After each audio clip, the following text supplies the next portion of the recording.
Hello my friend, आप सभी का स्वागत है आपके अपने यूट्यूब प्लेटफॉर्म विद्यालयपुर एमपी एग्जाम में। और आपकी क्लास स्टार्ट हो चुकी है हॉस्पिटल असिस्टेंट की। तो चलिए स्टार्ट कर देते हैं आपकी क्लास, जिसका टॉपिक आपको आपके सामने स्क्रीन पर आपको दिखाई दे रहा है, संसाधनों का वर्गीकरण।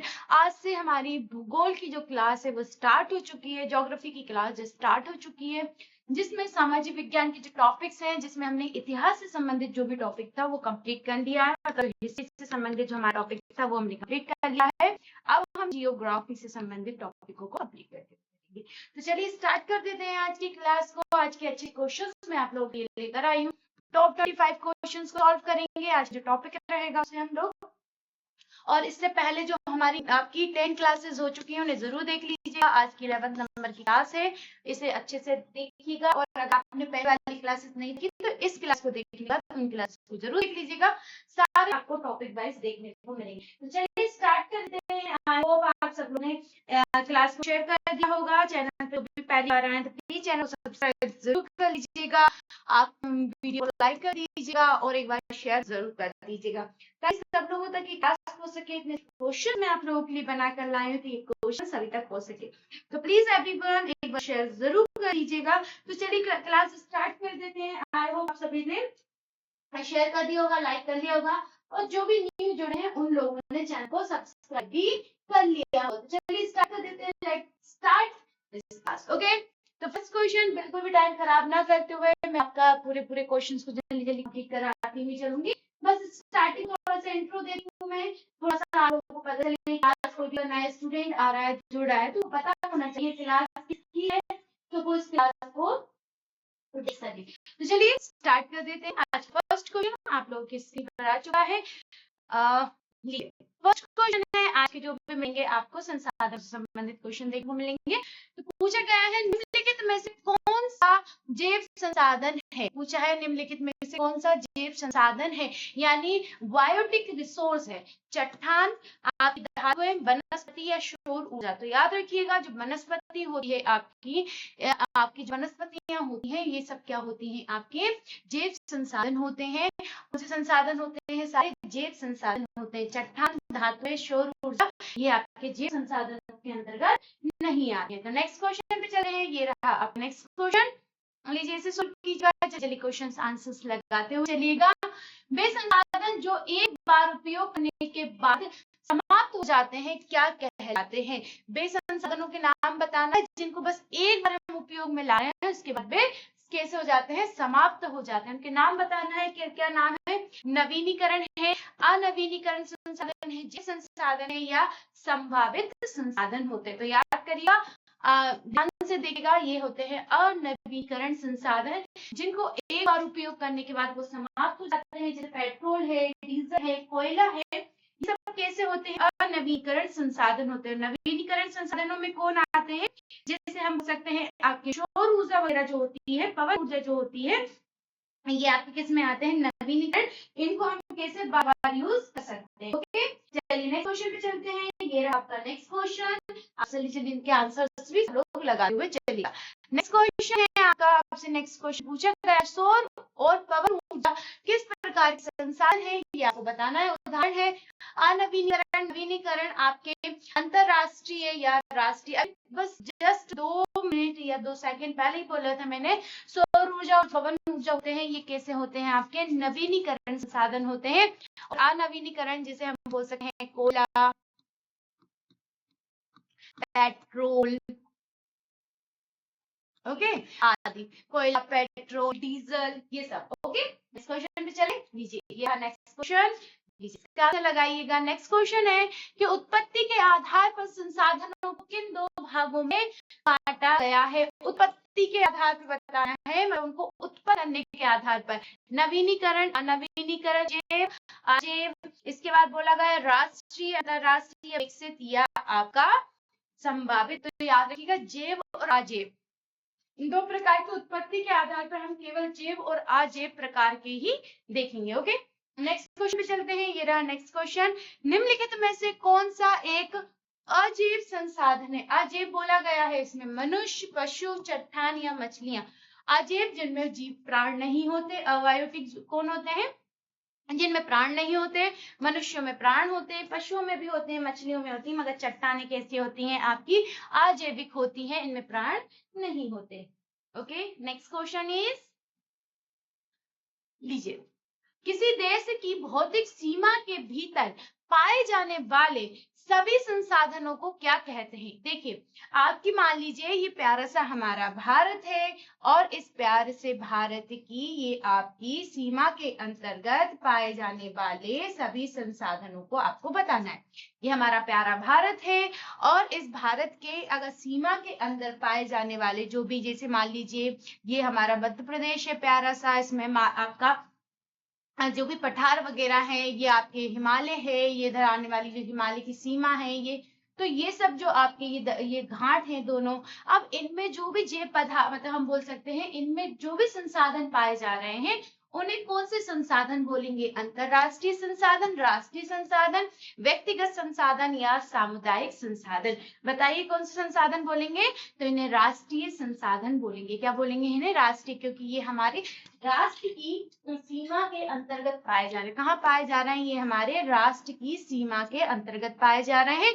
अगर राष्ट्र की सीमा से बाहर, मान लो यहाँ पे क्या है आपका श्रीलंका है, और इधर ये आपका चीन आ गया, ये पाकिस्तान आ गया, ओके, ये भूटान आ गए, नेपाल आ गए, तो यहाँ पे जो पाए जाएंगे तो वो अंतरराष्ट्रीय होंगे, वो हमारे राष्ट्र में नहीं, ये उनके राष्ट्र के होंगे, हमारे लिए अंतरराष्ट्रीय होंगे। Okay, next question is,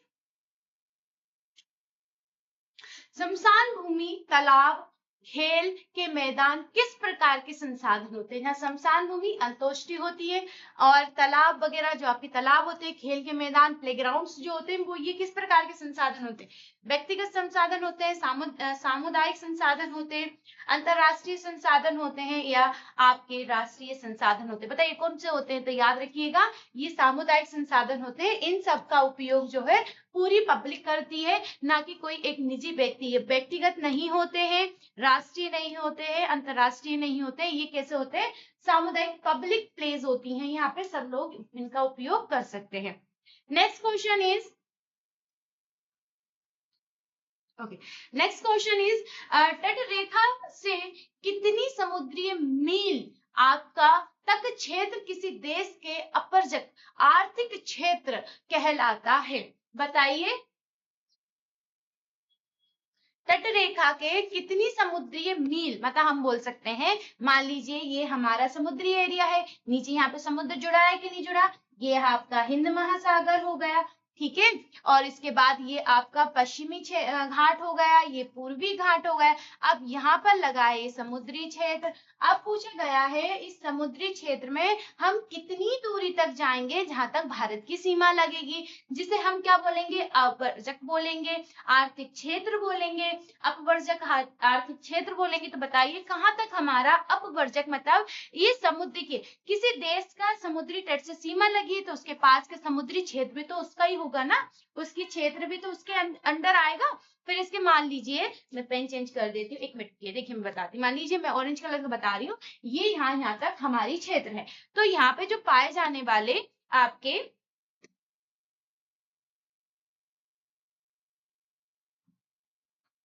okay, अब ये हट नहीं रहा, कुछ हो गया क्या, अरे यार, ओके हट गया, अब ठीक है, अब कर लेते हैं। अब मान लीजिए और ये ऑरेंज कलर का मैंने ये बाउंड्री बनाई है, यहाँ तक हमारे भारत की समुद्री सीमा लगती है, तो वो ये पूछ रहा है ये दूरी कितनी है, कितनी दूरी तक ये भारत की समुद्री सीमा तक यहाँ पे पाए जाने वाली मछली संसाधन वगैरह जो भी समुद्री संसाधन है इनका हम उपयोग कर सकते हैं। तो ये कितनी हो जाएगी आपकी, आपसे पूछा गया 1000 समुद्री मील, 200 समुद्री, सॉरी 100 समुद्री मील, 200 समुद्री मील, 150 समुद्री मील, या आपका 300 समुद्री मील। तो याद रखिएगा, ये ज्यादा होच पोच हो गया तो मैं इसे इरेज कर देती हूँ और अच्छा वाला बना के और मैं लिख देती हूँ, हम कहाँ तक 200 समुद्री मील तक क्या कर सकते हैं, उन चीजों को यूज कर सकते हैं, क्या कर सकते हैं, 200 समुद्री मील तक की चीजों को क्या कर सकते हैं, यूज कर सकते हैं। ओके,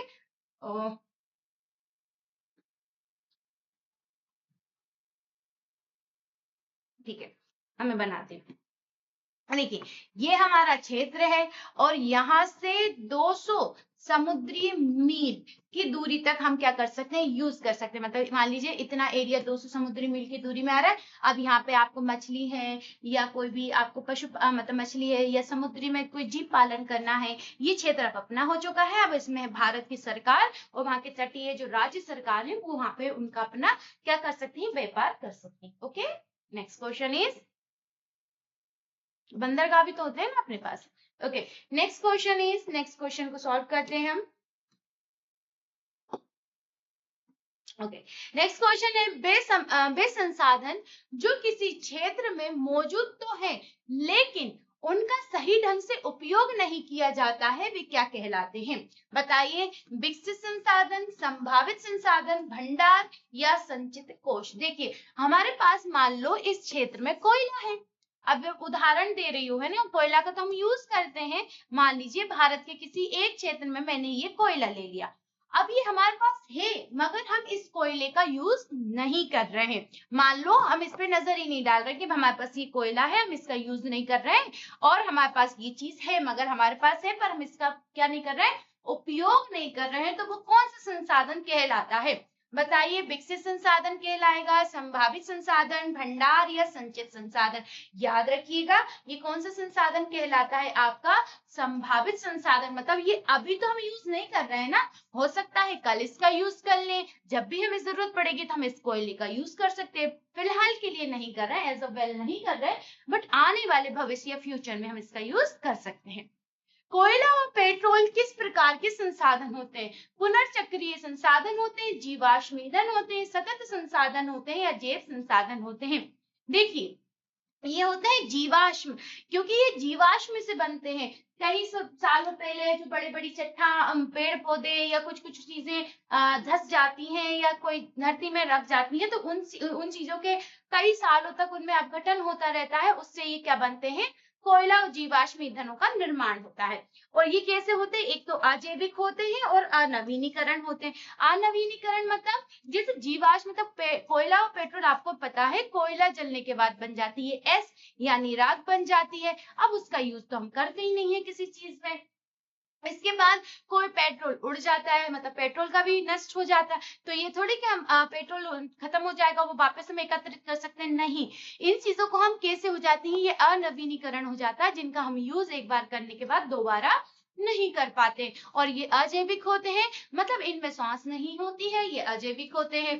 फिर और ये जीवाश्म, क्योंकि ये जीव जो होते हैं उनके जीवाश्म उनके सड़े गले चीजों से ये बने होते हैं, इसलिए जीवाश्म इनको कहा जाता है।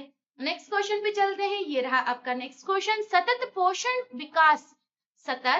पोषण विकास का मुख्य उद्देश्य क्या है? सस्टेनेबल डेवलपमेंट का मुख्य उद्देश्य क्या है? आपको इसका ऑब्जेक्ट बताना है। केवल वर्तमान पीढ़ी का विकास करना, संसाधनों का अंधाधुंध उपयोग करना, पर्यावरण को नुकसान पहुंचाए बिना वर्तमान और भविष्य दोनों का विकास करना, आर्थिक विकास को रोकना। बताइए जल्दी से, सस्टेनेबल डेवलपमेंट जो होता है इसका मुख्य उद्देश्य क्या है? जल्दी से आंसर दीजिएगा, इसका फटाफट आंसर आपको कमेंट बॉक्स में लगाना है। तो देखिए माय फ्रेंड्स, इसका राइट आंसर हो जाएगा, देखिए पर्यावरण का नुकसान ना पहुंचाए बिना हमें वर्तमान और भविष्य को क्या करना है, संभालना है। ये नहीं है कि हमने है ना हमारी चीजों का क्या कर दिया, नुकसान हमने अपने आज पर्यावरण को बहुत सारा हम पर्यावरण को कितना सारा नुकसान पहुंचा रहे हैं। ये गर्मी वगैरह जो हो रही है इन्हीं कारणों से इतनी बढ़ती जा रही है, क्योंकि हम पर्यावरण को बिल्कुल भी देखभाल नहीं कर रहे हैं। ओके, चलिए नेक्स्ट क्वेश्चन पे चलते हैं। तो right answer option number C हो जाएगा। नेक्स्ट क्वेश्चन है, प्रथम अंतरराष्ट्रीय पृथ्वी सम्मेलन, जो पृथ्वी सम्मेलन हुआ था वो 1992 में कहाँ आयोजित किया गया था? प्रथम अंतरराष्ट्रीय पृथ्वी सम्मेलन 1992 में कहाँ आयोजित किया गया था? New York, Rio de Janeiro, Brazil, Paris या टोक्यो? तो याद रखिए इसे रियो डी जेनेरो के नाम से भी जाना जाता है, रियो डी जेनेरो 1992 के नाम से भी जाना जाता है, या इसको हम बोल सकते हैं ब्राजील सम्मेलन भी। और प्रथम पृथ्वी सम्मेलन, प्रथम पृथ्वी सम्मेलन क्यों? क्योंकि इसमें पर्यावरण से रिलेटेड टॉपिक्स पे बात की गई थी।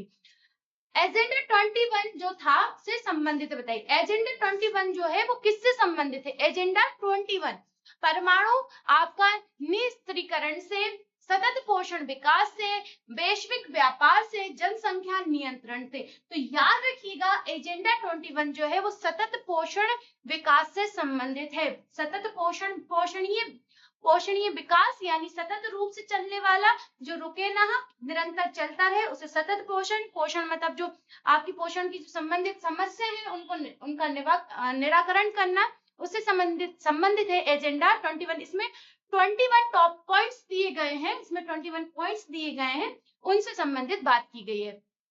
भारत के किस राज्य में सौर ऊर्जा और पवन ऊर्जा के प्रचुर संभावनाएं हैं?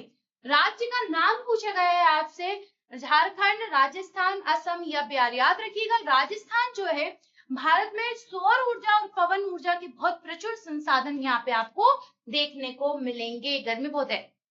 ओके, नेक्स्ट है संसाधनों के विवेकपूर्ण उपयोग के लिए अपनाई जाने वाली रणनीति को क्या कहते हैं?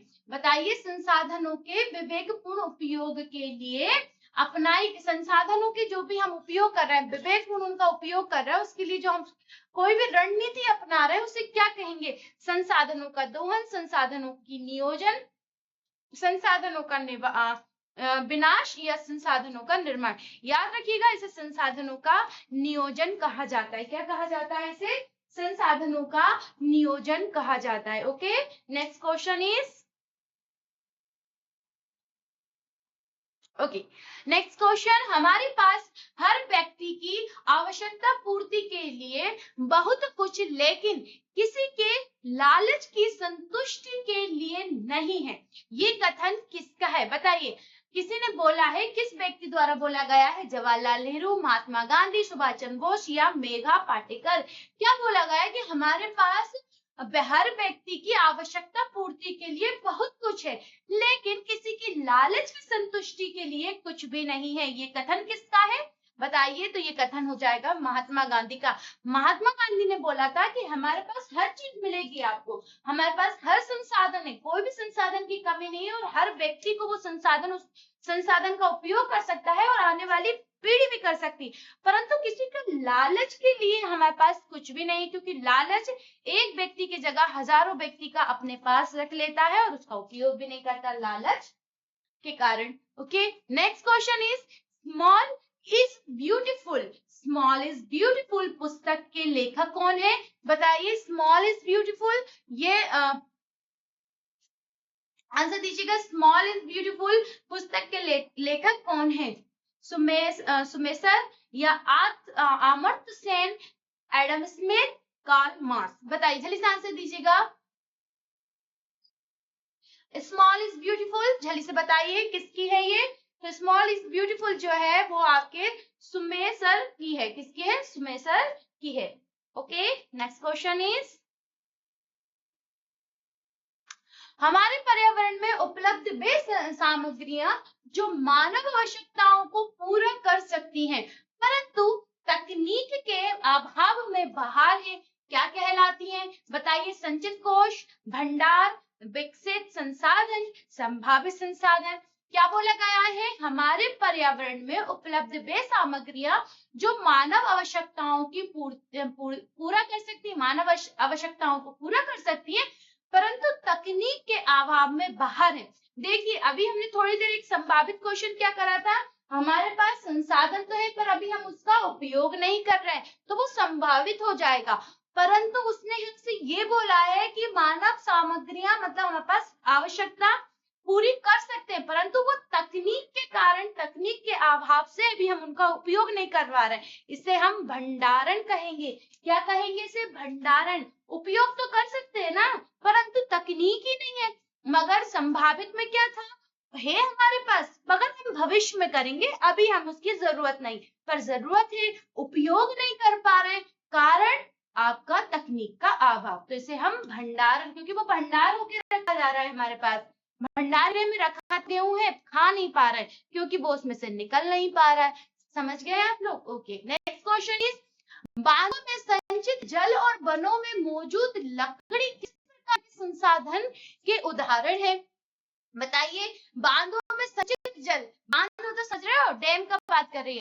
डैम में संचित जल, बनों में मौजूद लकड़ियां किस प्रकार के संसाधन है?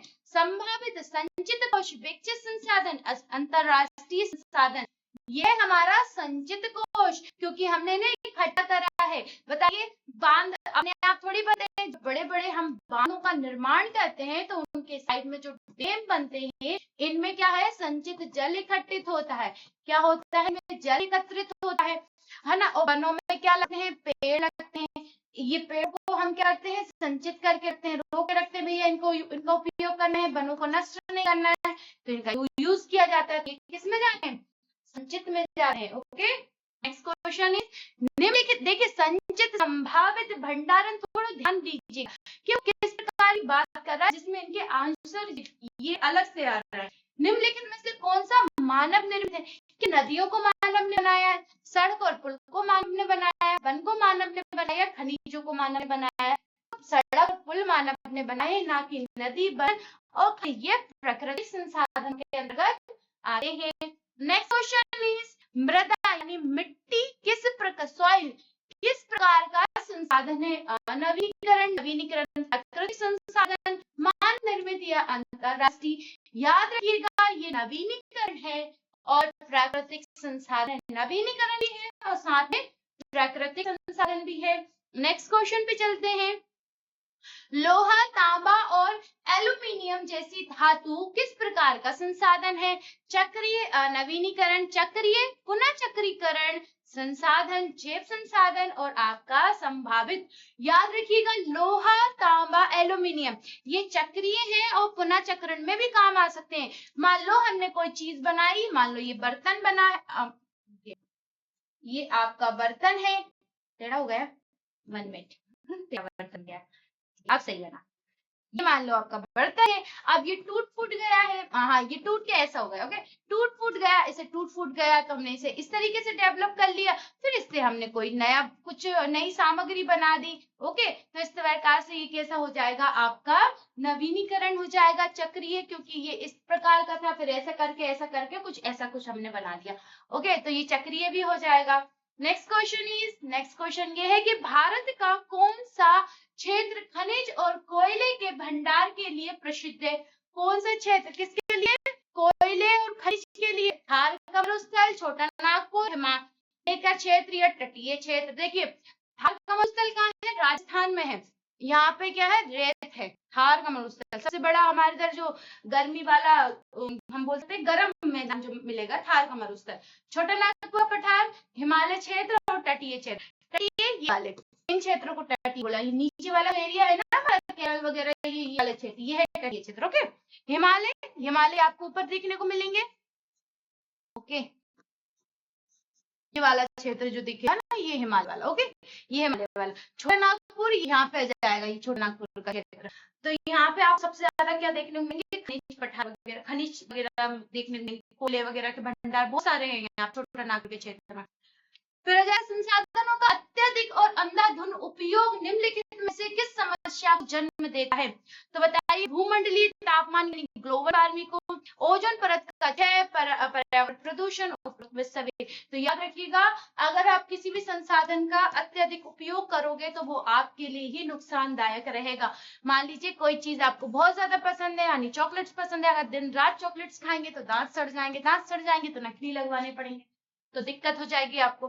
मतलब किसी भी चाहे आपके प्राकृतिक संसाधन हो, जैविक संसाधन हो, किसी भी संसाधन हो, अत्यधिक उपयोग करना आपके लिए समस्या का ही कारण बनेगा। मतलब इससे भू ग्लोबल वार्मिंग भी बढ़ जाएगी, ओजोन परत का विषय होगा, पर्यावरण प्रदूषण तो होगा ही होगा, और इसके आंसर्स हो जाएंगे। Next question is next and last. Okay, पूछा गया है ब्रांडलैंड कमीशन रिपोर्ट, जो आपकी ब्रांडलैंड कमीशन रिपोर्ट आई थी 1987 का मुख्य योगदान क्या था?